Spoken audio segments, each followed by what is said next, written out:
Back in May, health authorities lifted outdoor mask requirements with an exception for large gatherings. Well, now they're thinking about lifting that exception as well.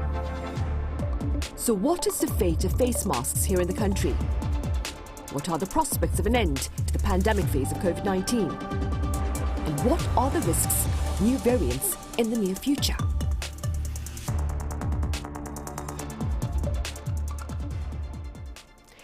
Welcome to this third edition of Issues and Insiders. Today we touch upon the latest regarding the pandemic. For this, I have Dr. Kim Seung-taek from Institut Pasteur Korea here in the studio. Dr. Kim, welcome. Good afternoon. I also have Dr. Alice Tan at MizMedi Women's Hospital live on the line. Dr. Tan, it's good to have you with us. Thank you for having me back.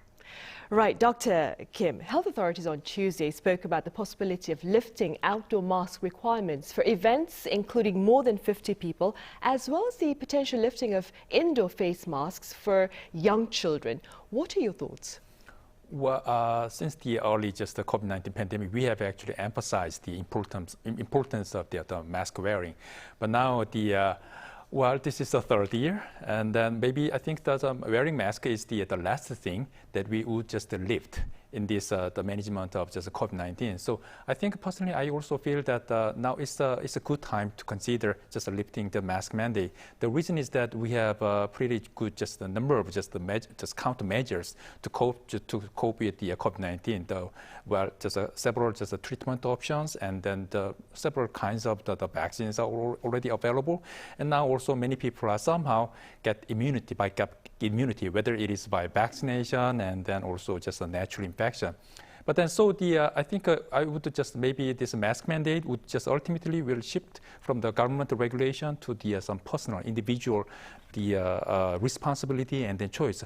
And regarding this, I think we still have to just worry about some vulnerable group of people. So like in Korea and also in the US, a vulnerable group of people are just mostly unvaccinated people and elderly people and the immunocompromised people. So in this case, people just belonging to this group might still just consider just wearing masks, especially some crowded places and indoor and then some public transportation. So in this case, so wearing mask is still just advised. And also for unvaccinated people, I would strongly recommend the vaccination first. And then for the some other elderly people and then immunocompromised patient, maybe just a very fast diagnosis and a fast treatment would be the maybe some next best just the choice, regardless of in addition to the mask wearing. Right, indeed. And Dr. Dan, beyond South Korea, how do you respond to the World Health Organization's promising prospect with regard to an end in sight to the pandemic phase of COVID-19? Well, I do agree with the WHO Director General's statement that the finish line is in sight. That was the metaphor that he used. But I would like to remind everyone that in all 6 of the policy briefs issued by the WHO on September 14th, in their first statement, first sentence of all 6 of these briefs, they include the statement that the pandemic remains an acute global emergency. That's the words of the WHO. So the pandemic is not over. Apparently, President Biden here in the U.S. said on Sunday that the pandemic is over, but I would disagree strongly with that statement. In terms of prospects and where we are now, we're definitely in a better place. Here in the United States, daily cases are downtrending, hospitalizations are downtrending. However, daily fatalities due to COVID have remained at this high plateau level of between 350 and around 500 deaths daily, and this has been the case since July, so almost for the last 2 months now, we've been at this very high plateau level.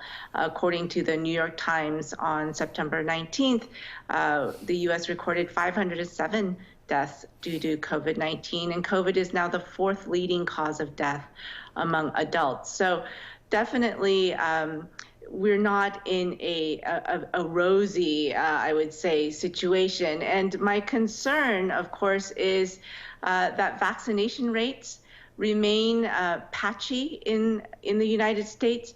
There are still regions and counties that have shockingly low vaccination rates. And of course, these are the places, there's almost a one-to-one correlation between low vaccination rates and current COVID hotspots. Right now, 13% of the counties that are reporting data, according to the CDC, have high community COVID levels right now. And wastewater surveillance data suggests that also there are many regions in the country that are showing anywhere between 60 to 100% of their peak COVID detection rates right now. So even though the situation is much improved, I do agree with that. The patchy vaccination rates, also the availability of treatments for anyone who needs them, that's also not quite established, I would say, in every corner of the country.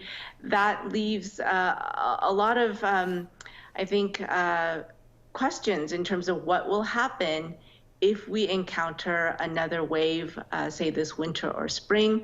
What will happen if we have, say, treatment or antiviral resistant strain that happens to pop up? There are a lot of questions that still need to be answered. And so even though I would like to agree that the finish line is in sight, as Dr. Tedros said, we still need to keep on running as hard as we can until we do actually cross that line. Right, because risk factors do remain that. And that being said, Dr. Kim, do variants remain as variables to this optimistic outlook by the WHO? Well, I think just the variants will actually emerge, and the major just driving force at this moment is our just immune status. So most of the variants now, somehow the virus is trying to find a way to just evade our just immune selection pressures. So just recently there was some interesting story from the Columbia University.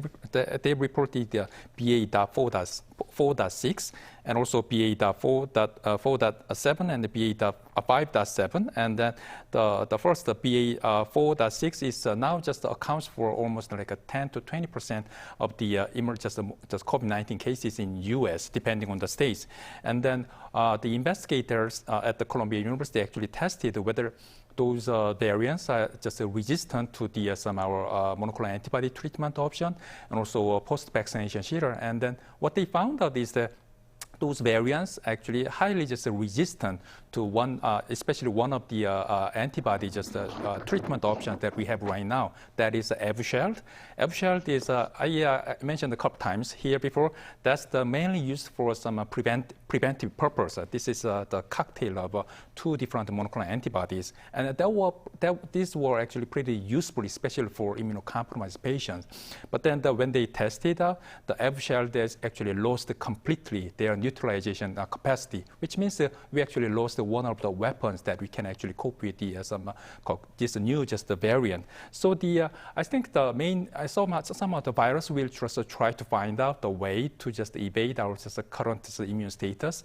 But then we still have some another countermeasures we still have it. So in the end, I think it is still just premature that we actually ruling out any emergence of any other variants from the SARS-CoV-2, and then the virus will stay with us at least several decades. Right, and so we have to remain vigilant then. Dr. Tan, against this uncertainty with regard to the fate of COVID-19 then, I hear new research indicates a tangible link between COVID-19 and Alzheimer's disease. Could you briefly tell us a bit about that?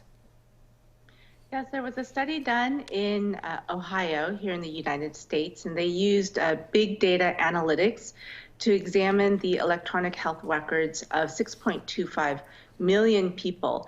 And they had a cohort of people who had had a diagnosis of COVID-19, and they compared that cohort to the cohort of people who did not have a diagnosis of COVID-19. And what they found is that in the cohort of people who did have a diagnosis of COVID-19, there was a 0.68% diagnosis rate for new onset Alzheimer's, whereas in the group that did not have COVID-19, the rate of diagnosis of new onset Alzheimer's was 0.35%.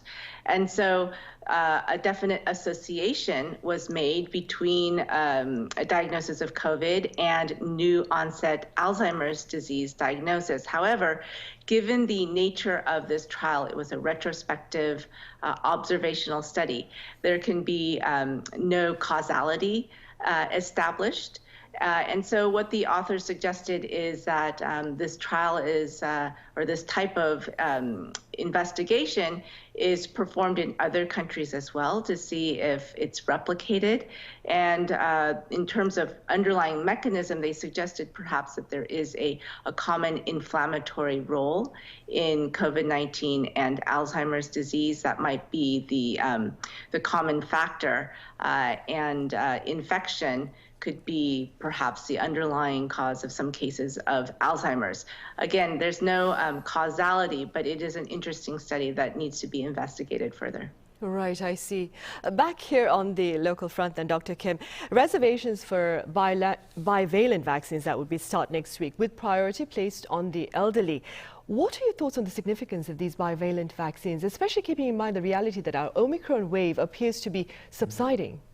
Well, these bivalent vaccines that is being actually introduced is it's a mixture of the two different vaccines. One is against the original, the ancestor virus, and then the second one is the vaccine update, sort of just updated vaccine against the BA.1. This is the earliest Omicron variant. So based on this, there are some limited setups as a clinical trial is that the neutralizing antibody was actually increased after this booster shot, especially upon the some Omicron variant. But it's like a 1.2-fold increase for the original virus and the 1.7-fold increase against the some Omicron variant. But this increasing neutralizing antibody does not necessarily translate into the some clinical efficacy, because when we actually look back on the some very large-scale phase 3 clinical trials on the Pfizer and the Moderna vaccines, like almost now almost 2 years ago, the neutralizing antibody levels was much higher with the Moderna vaccine, and in part because Moderna vaccine uses 100 microgram of mRNA, however Pfizer vaccine used 30 microgram of mRNA. So it's kind of some dose-dependent just a reaction. But then the neutralizing level was just different, but then clinical efficacy was almost the same, about just 90% and then 90%. So based on the neutralizing antibody levels, well, this bivalent vaccine would somehow just increase the neutralizing antibody, especially against the Omicron variant. But in terms of clinical efficacy, we will see.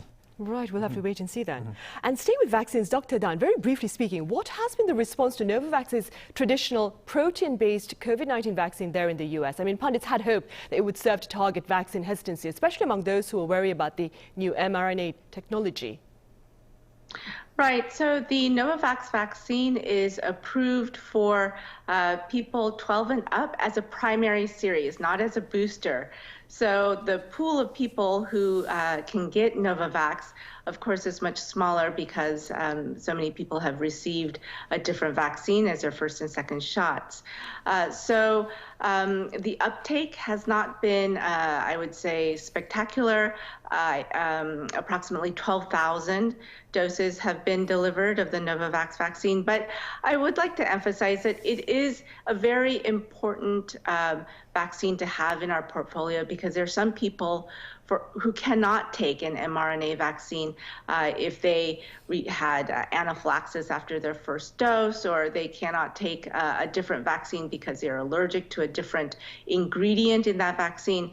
So I think this is the result of being a latecomer onto the vaccine stage. However, Novavax does have a COVID-19 booster that's targeted against Omicron in the pipeline, and also a combination influenza and COVID vaccine in the pipeline as well. So even though as a primary series vaccine, the uptake level has not been high, I think in the future, Novavax remains a viable and a good option for people, perhaps as a booster, maybe as a yearly booster. Right, and to make note, of course, Japan and Australia are using Novavax vaccine as a booster at the moment. All right, Dr. Dan, as always, thank you very much for your time and your thoughts. And Dr. Kim here in the studio, thank you very much for being with us today. Thank you.